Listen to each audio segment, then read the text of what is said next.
นักครูปะทะกรุงเฮือกสับนะกรุงเฮือกสับสีขาวเนาะนักครูสีฟ้าส่งดำดูบรรยากาศก่อนนะ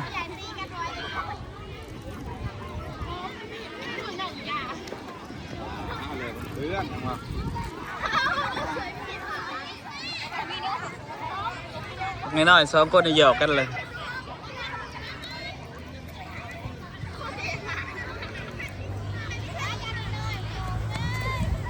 บ่เฮ็ดลูกบ่เฮ็ดบ่หยอกกันบ่หยอกกันบ่หยอกกันเด้อบ่เฮ็ดลูกบ่เฮ็ด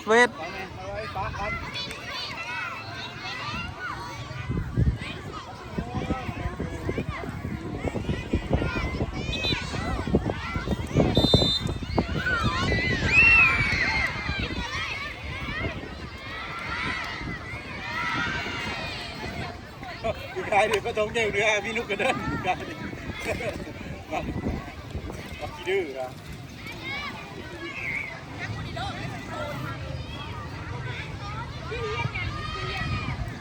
แสงอาทิตย์ตัวนะ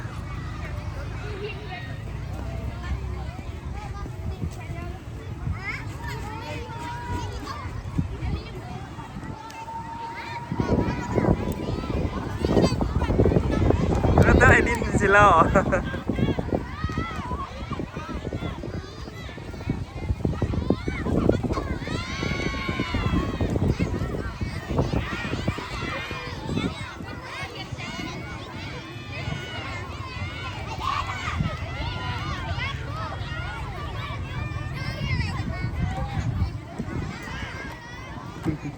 เขาตันเลยเด็กหน่อยพวกนี้มายืนบังเอามายืนบังกล้องเฮา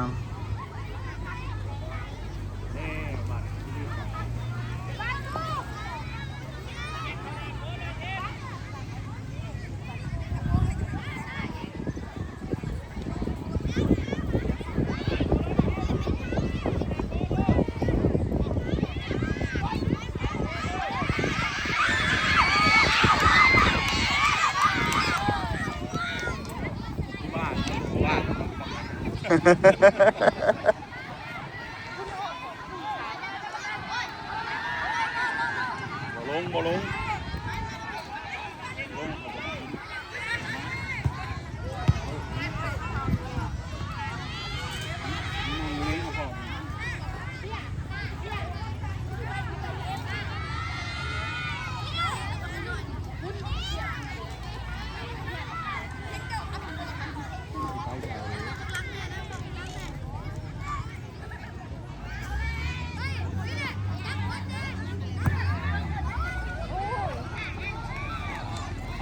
ไปเด้อ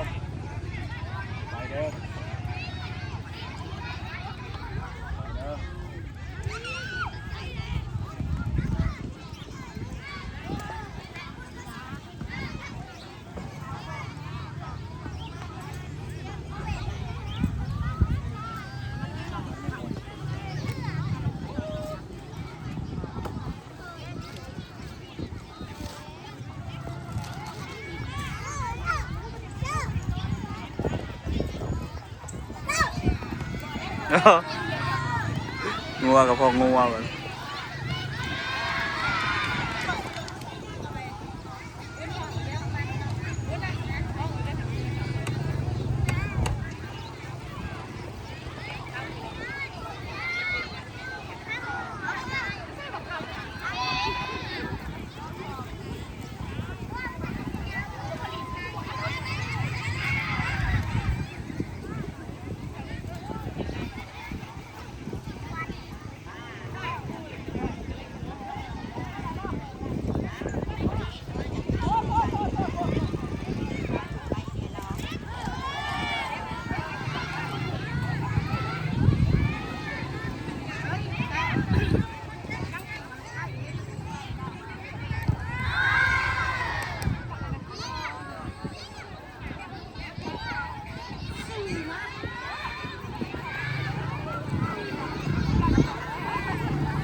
ลายเพิ่นแล้วว่าเฮ้ยเดินหน่อยคนหลายบ่ตา